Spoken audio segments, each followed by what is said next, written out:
10 years ago was a different time.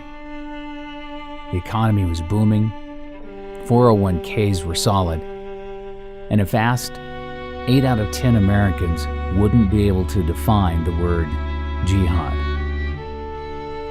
On that day, 10 years ago, something happened that changed everything. 10 years ago was a Tuesday.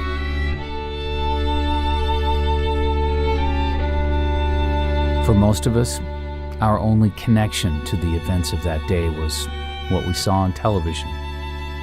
However, we are all connected and that we all have a place. For some of us, it's a spot on the highway.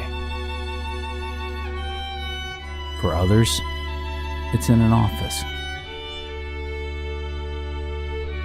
or at coffee with a friend.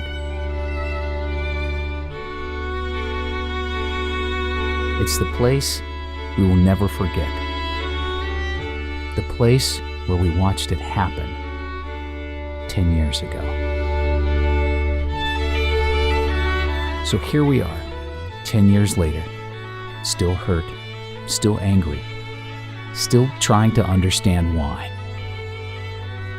1 Corinthians 13 explains that we don't see things clearly right now.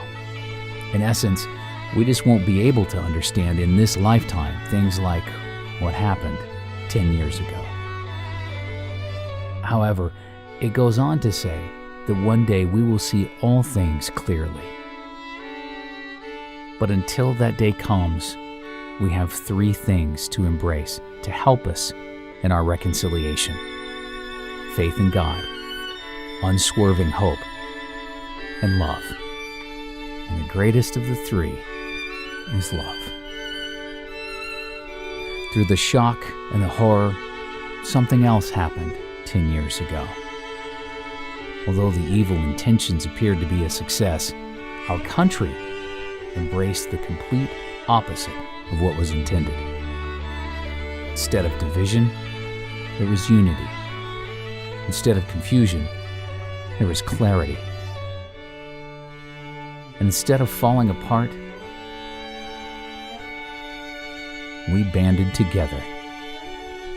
But then again, that's the way one nation under God will always respond.